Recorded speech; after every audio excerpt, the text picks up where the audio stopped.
Alin po kayo rito? Pag malakas ito, yung pressure pump, yun. Paano yung ano mo na? Long nose doon, tapos isilin mo yung ano, tingnan natin kung gano'ng kalakas. Yan, makikita natin yung paano. Pag malakas yan, talagang papalo hanggang pababa rito. Sa ano mo, tutorial mo eh. Kung ano, kuhanin mo yung long nose dyan.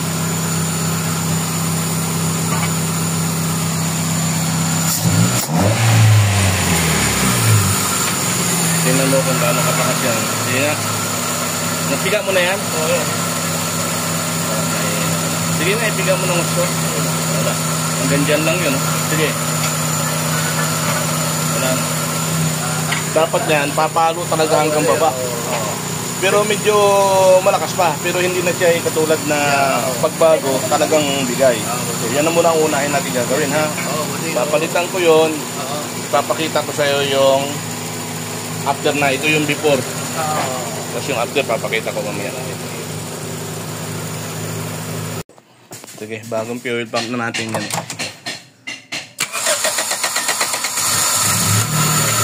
Halip po kayo, sir. Halip po kayo para makita nyo yung after na ito.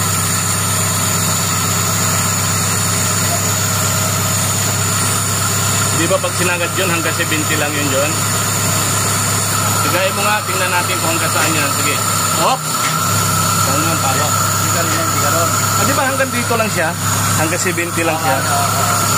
Ito pa. Sige, tuloy mo. Hop! malakas na siya. Ano kalapas? Kanina, pinindot kanina. Sabi ko, piga na ba yan? O, hanggang 70 na. Yan, mahina na yan. Yan talaga, sumasagad talaga yan. Minsan makikita mo doon, may sisirit doon. Tinan mo rin. Pigayan mo din doon. Sige. Oh, mayroon? Saan? Ito? Kasi malakas. Tama na. Baka mamaya masira yung mga hose na ito eh. Ito, grabe na ato na ngayon. Patayin nyo na muna. Tapos na tayo sa fuel pump. Fuel filter naman tayo magpapalit niya. Sige po. Okay. So, proceed tayo dito sa fuel filter at magtatanggal tayo ng injector nito para maklining natin. Okay. Alam nyo bakit, bossing? Halika. Tingnan nyo condition ng belt nyo. Putok-putok na, oh. Wala. Kailangan na po. Galing mo talaga, pare. Oh. Kita mo, 7 years. Thank you. Salamat, Lord. Pag yan naputol, Naputol yan. wasak yung makina mo kasi nga interference ng makina nito eh. Putol-putol yung camshaft niyan, tsaka babalok-tutol. Tama yung ano natin, pare. Tinanong ko sa iyo kung ilang taon, sabi mo 7 years ang record mo. 7 taon na. So kailangan na talaga palitan. 2 beses na akong bumiyan ng Ilocos Norte. Diyos ko po, ayan yung kondisyon ng... Tigas na rin, oh. Thank you, Ayun, salamat. Yan yung kondisyon ng belt, oh. Oo, pare. Thank you. Ano, Swerte. Swerte talaga. Thank you talaga. Ay, salamat. Ito, titasin tayo na injector ng Corolla GLI. Ito yung isa. Masalamat ako, pare. Ngayon pa ba ko, ikaw na nakakalam naman dyan eh. Wala man akong alam eh. So, testing natin.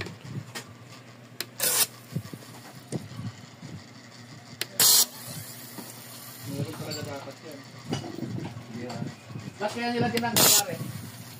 Hindi raw mag-init. Yan yung katuwiran ng iba. Para hindi mag-overheat.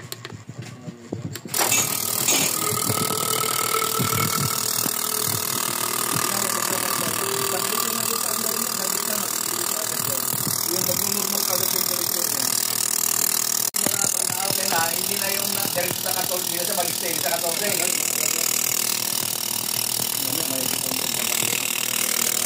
Ito yan ha. Ito yun. Kasi ito yun. Yung bunga mo kasi ito yun. Wala na. Durog-durog yung bunga mo. Akala ko yung, di ba ganyan din yung mga sa IATV? Parang may ito sa...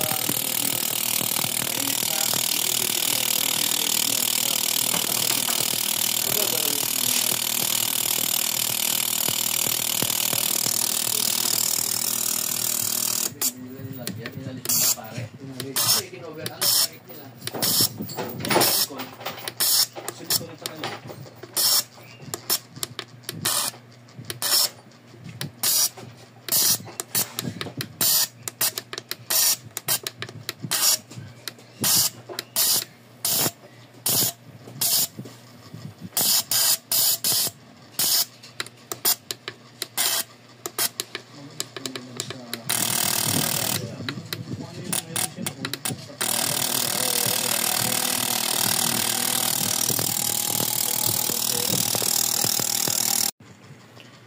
Ito yung pangalawang injector, natapos na yung isa. Ito, tapos na itong isa. Itong pangalawa na lang. Tsaka meron pang dalawa pang natitira. So testingin natin to. Ayan, ang pangit. Hindi maganda yung bugaw. So i-cleaning natin yan.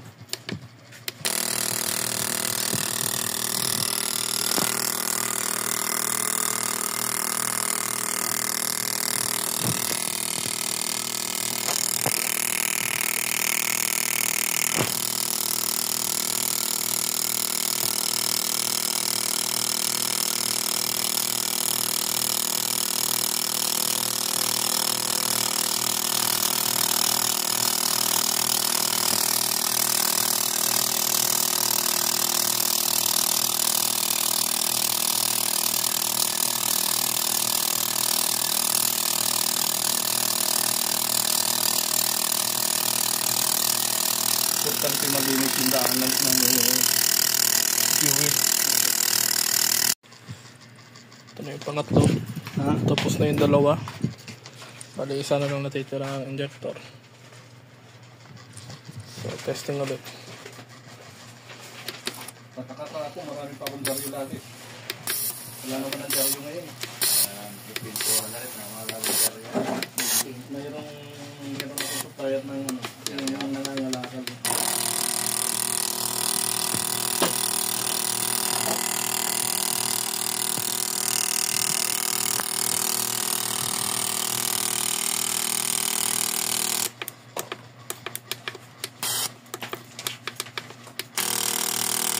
Walang melik. Ngayon gagawin ko pag nabawasan. Kaya mga hanggang mga siguro. Tama kayo nakarating. Pagka nasa 1 foot na. Kaya magaling mag-1 foot. Ito na yung last injector. Ito ang parts niya. Complete yan. Mayroon niya mag-wheel seal yan. Saka mayroon mo rin. 1,000 tatlo. Tapos 1,000 libo. Kaya nagpalit pa ng 1,000 sa kanya.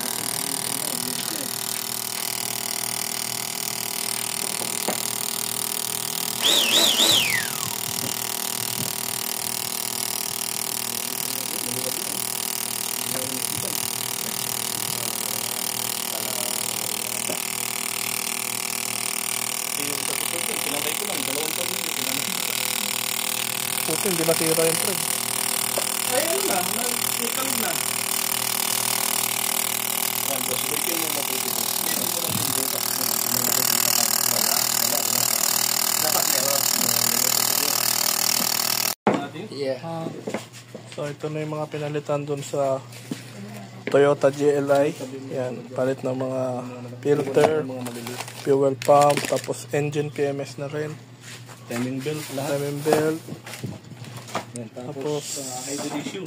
ito yung idle issue ang problema nito. Pandarin mo, ang tingnan mo rin. Sige. Start natin.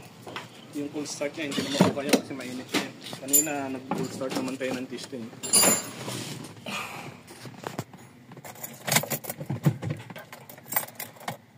Start.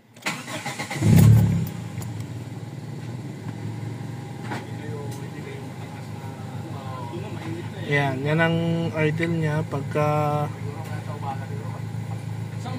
normal idle kasi tumaas na yan kanina pero may cold start naman yan.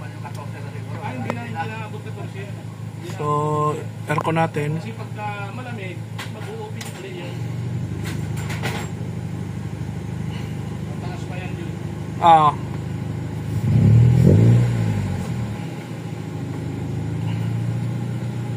Yeah, 9.5.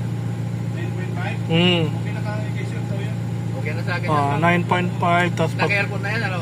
Apo. Okay na yan, pare sa akin. Yung Okay una, na. pag hindi mo tinapakan kasi mabagal yung idle up mo, medyo mabagal humata. Pero pag nirelp mo, tinutulungan na siyang... Ibig sabihin ng chip yun, gumagana pa rin yung Tapos idle up niya. pag pinatay na to, Mahina. Medyo mahina. Kasi Yeah. unang underpack siya lang, mababa. Pero pag nirelp mo ng konti, pag lumakas na yung vacuum, doon lang siya... Di ba may replacement lang naman tayo ng ano, na idle up? Pwede na muna yan. Saka na lang muna. Ah, okay, thank you. Oo, pare, baka mabitin pa. Baka mabitin pa tayo. Importante, okay lang na lang. walang aircon yan. Wala. Pinatay ko aircon. Yan.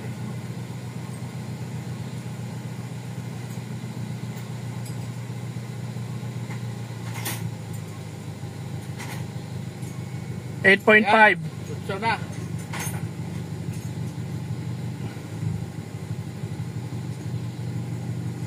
Ocho.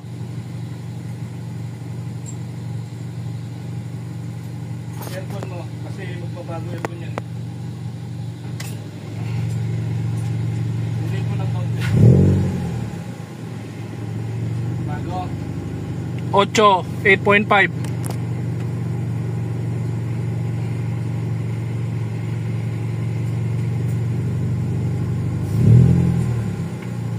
Saan? 9.5. Yan, okay na sa kanya yan.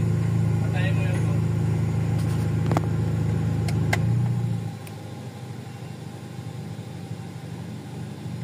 Normal na. 8. Aircon mo.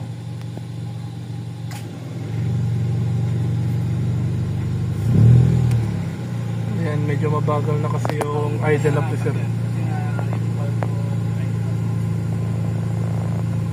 pero pag ganyan na, tuloy-tuloy niya. Sige, okay na yan. Baka yung brake kasama dyan. 1, 2, 3, 4. 1, 24. 41.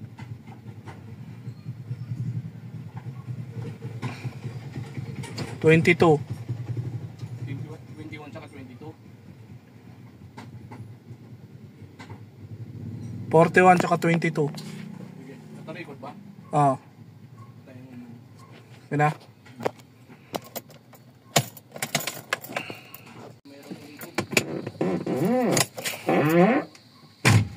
Wala na. Ha? Wala na, nagblink na eh. Nawala na. Swerte nyo. Ito po yung ilulugan. Sige sir, diretso lang. Yan. Yan, tinatesting na tong Toyota.